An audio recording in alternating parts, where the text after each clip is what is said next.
नमस्कार विद्यार्थी मित्रांनो. आतापर्यंत या आधीचा जो व्हिडिओ होता त्यामध्ये आपण मोशन बद्दल बघितलं, टाइप ऑफ मोशन बघितलं, त्याच्यानंतर आपण डिस्टन्स आणि डिस्प्लेसमेंट काय ते बघितलं, त्यावरचे थोडेसे छोटे मोठे न्यूमेरिकल्स बघितले. जिल्हा परिषदमध्ये जो टॉपिक दिलेला आहे, जिल्हा परिषदेच्या ज्या पोस्ट आहे, लॅब टेक्निशियन असो, आरोग्य पर्यवेक्षक, त्यामध्ये मोशन आणि लॉज ऑफ मोशन हा टॉपिक दिलेला आहे. लॉज ऑफ मोशनवर आपण पोहोचायचं आहे, पण त्याआधी आपण काही न्यूमेरिकल बघतो आहे. मे बी त्यावर देखील प्रश्न येण्याचे चान्सेस आहेत. जर त्यांनी फिजिक्स बीएससी फिजिक्सला अलाउ केलं आहे, फिजिक्सचे टॉपिक टाकलेले आहे, तर असे देखील प्रश्न तुम्हाला त्यामध्ये पाहायला मिळू शकतात. सो आपण बघूया की पहिलं न्यूमेरिकल.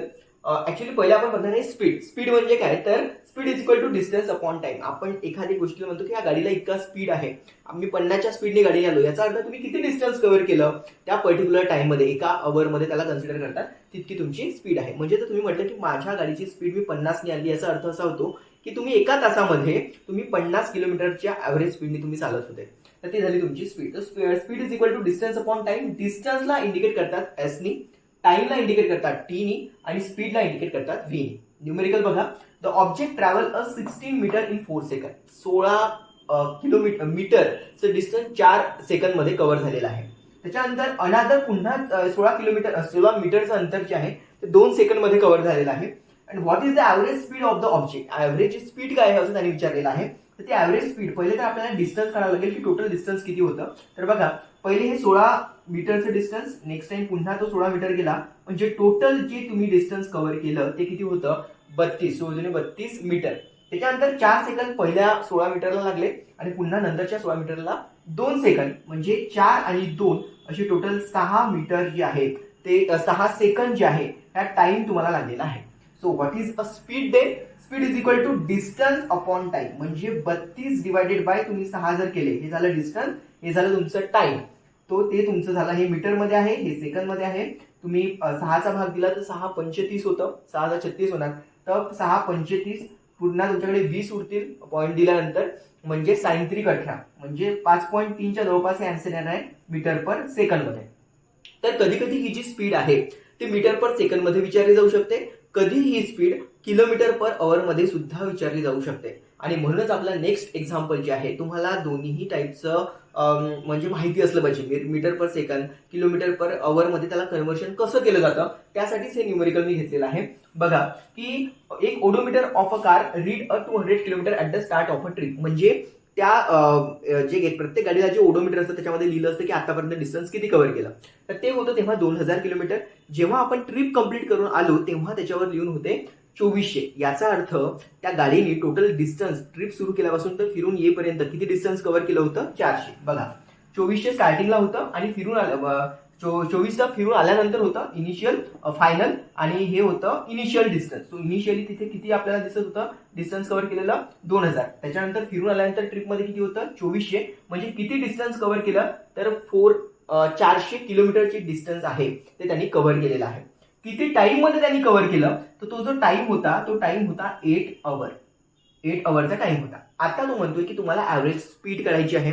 तर ऍव्हरेज स्पीड जर आपण काढण्याचा प्रयत्न केला तर मी इथे लिहिला ऍव्हरेज स्पीड. ऍव्हरेज स्पीड जर मी तिथे लिहिलं तर ऍव्हरेज मध्ये स्पीड जर आपण बघितलं, speed is equal to distance upon time. तर हा डिस्टन्स आहे आपला किती, 400. 400 डिवाइड बाय 8 जर मी केलं तर हे झालं तुमचं डिस्टन्स अपॉन टाइम. आणि हा जर कॅल्क्युलेशन तुम्ही बघितलं तर हे 50 येणार, कारण की 8 होते. सो 8 केले तर उरले किती, 50. हे झालं तुमचं किलोमीटर पर अवर मध्ये. किलोमीटर पर अवर मध्ये काय झालं तुमचा आन्सर, 50 झालेला आहे. पण प्रश्न जर तुम्ही बघितला, calculate the average speed of a car in a kilometre per our पण आणि मीटर पर सेकंड मध्ये पण. याचा अर्थ हे 50 जे तुम्ही किलोमीटर पर अवर काढलेले आहे, 50 जे तुम्ही किलोमीटर पर अवर काढलेले आहे, याला तुम्हाला आता मीटर पर सेकंड मध्ये कन्वर्ट करायचं आहे. तर हे आपण कसं करणार, बघा, 50 तर जशीच्या तसे ठेवले. आता या किलोमीटरचे मीटर मध्ये कन्वर्ट करायचे आहे, तर तुम्हाला माहिती आहे की आपल्याला कशाने मल्टिप्लाय करावं लागेल, 1000ने मल्टिप्लाय करावं लागेल. तर 1 किलोमीटर मध्ये 1 किलोमीटर म्हणजे किती मीटर्स, तर ते झाले तुमचे 1000. म्हणून मी इथे किती मल्टिप्लाय केलं, 1000ने. आता 1 तास आहे आणि आपल्याला त्याला सेकंड मध्ये कन्वर्ट करायचं आहे. एका तासाचं मिनिटामध्ये किती असतात, एका तासामध्ये मिनिट किती असतात, 60. म्हणजे 60 मिनिट मी लिहू शकतो. आणि 60 मिनिटामध्ये पुन्हा सेकंड किती असतात, तर पुन्हा 60. म्हणून मी तिथे किती लिहिणार, 60 गुणिला 60. 60 मिनिट, त्याच्यामध्ये पुन्हा 60 सेकंड इन शॉर्ट याचं कॅल्क्युलेशन जर आपण केलं तर हे शून्य कटलं आणि खाली राहतील इथे पुन्हा 6 खाली राहते आणि वर 10. म्हणजे हे कॅल्क्युलेशन असं येईल की इथून पुढे जाऊया आपण इकडे किंवा मग इकडे लिहितो मी. ठीक आहे. हे 50 इथे तुम्हाला मिळेल इंटू हे 10 आणि पुन्हा तुम्हाला 36 हे तुम्हाला कॅल्क्युलेशन इथे मिळेल. आता बघा आपण याच्यामध्ये काय करू शकतो. इथे पुन्हा तुम्ही 18 36 आणि इथे पुन्हा 25 करू शकता. इथे पुन्हा तुम्ही 9 करू शकता. इथे 5 करू शकता. सो 5/18 ते नॉर्मल असतंच तसं कन्व्हर्शन जर तुम्ही बघितलं. आता याचं कॅल्क्युलेशन केल्यावर 125 येणार आणि 125 डिवाइड बाय 9 हे कॅल्क्युलेशन आहे. याचं जे काही फायनल आन्सर, आता 9चा जर भाग आपण 12ला दिला तर 9 1 9 येईल. पुन्हा आपल्याला 3 उरतील म्हणजे 35 उरतील. याचे शेवटचे 5 जर आपण पकडले तर 9 चोक 36 9 चोक 36 म्हणजे त्याच्या समोर जातो आहे म्हणजे 3 मध्ये येईल.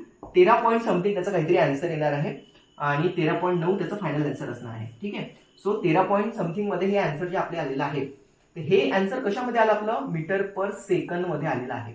तुम्हाला जर शॉर्टकट सांगायचं असेल तर तुम्हाला जर किलोमीटर पर आवर असेल त्याचं मीटर पर सेकंड करायचं असेल तर 5 डिवाइड बाय 18 ने डायरेक्ट मल्टिप्लाय करावं लागतं. ठीक आहे. एखादा आन्सर तुम्हाला जे काही आन्सर होतं याचं जर तुम्हाला मीटर पर सेकंड मध्ये कन्वर्ट करायचं असेल तर डायरेक्ट जर तुम्ही नाही का 5 डिवाइडेड बाय 18 ने मल्टिप्लाय केलं तरी देखील त्याचा आन्सर डायरेक्ट येऊन जाईल. तुम्हाला लक्षात ठेवायला इझी आहे. ठीक आहे.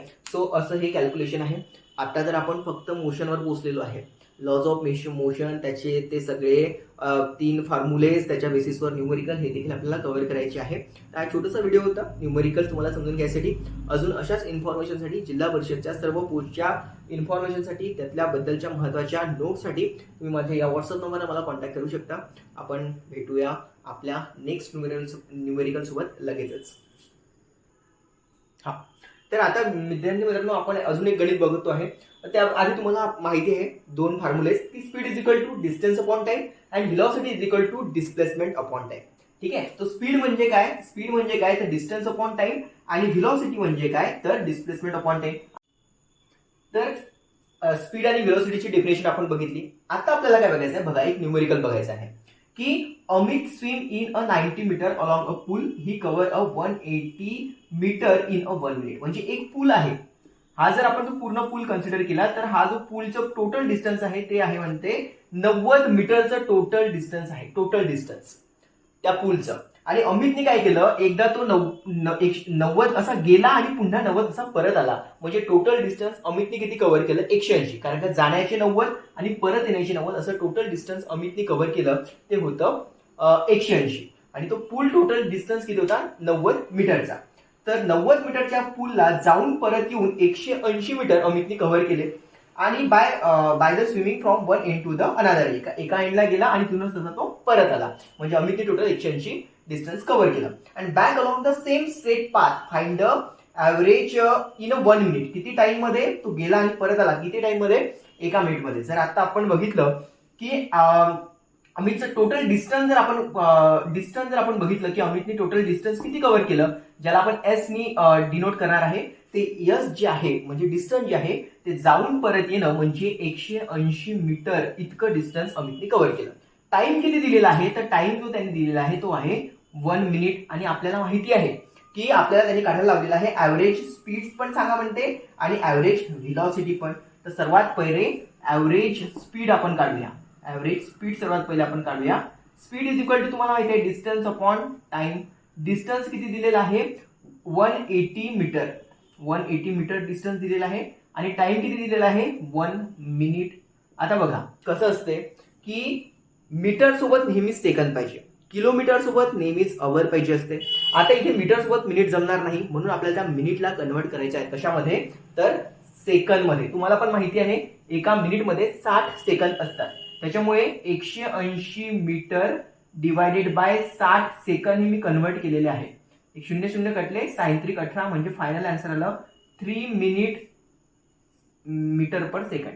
3 मीटर पर सेकंड हे झाली त्याची ऍव्हरेज स्पीड. आपण मिनिटला कशामध्ये कन्वर्ट केलेलं आहे, मिनिटला आपण सेकंड मध्ये कन्वर्ट, कारण की ते युनिट जे आहे ते नेहमी सारखे पाहिजे असतात. त्याच्यानंतर आपण बघूया आता ऍव्हरेज व्हेलॉसिटी. ऍव्हरेज व्हेलॉसिटी जर आपल्याला माहित आहे तर त्याचा फॉर्म्युला आहे आताच बघितला आपण displacement upon time. So displacement upon time आता तुमच्यापैकी बरेचसे लोक इथे गफलत करू शकतात. डिस्प्लेसमेंट इथे काय झाली आहे, तर जाणं आणि येणं म्हणजे 180 कन्सिडर करू का? बिलकुल नाही.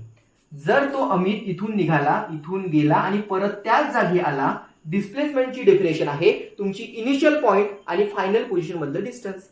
इथूनच निघाला आणि इथेच परत आला, त्याच्यामध्ये इनिशियल आणि फायनल डिस्टन्स, इनिशियल पोझिशन आणि फायनल पोझिशन यांच्यामधलं डिस्टन्स जे आहे ते 0 आहे. त्याच्यामुळे डिस्प्लेसमेंट किती आहे? 0. टाइम तुमचा जरी 1 मिनिट असला, त्याचा तुम्ही सेकंड मध्ये करा की मिनिट मध्ये ठेवा, काही करा, तरी अँसर वर 0 असल्या कारणाने पूर्ण अँसर जे आहे तिथे ऍव्हरेज व्हेलॉसिटी जी असणार ती आपण किती कन्सिडर करणार? 0 कन्सिडर करावी लागेल. ते त्याचा आन्सर किती येणार आहे? 0. तर असे काही न्यूमेरिकल्स आपल्याला अजून घ्यायचे आहे आपल्या नेक्स्ट व्हिडिओमध्ये. सो तुम्हाला काही इन्फॉर्मेशन आरोग्य विभाग आणि जिल्हा परिषदमध्ये बद्दल पाहिजे असेल तर माझ्या या व्हॉट्सअपला स्पेशली लॅब टेक्निशियनची बॅच आणि आरोग्य पर्यवेक्षकचा देखील जिल्हा परिषदचा सिलेबस हा टेक्निकलचा जो आहे तो सेम आहे, तर तुम्ही मला कॉन्टॅक्ट करू शकता. थँक्यू.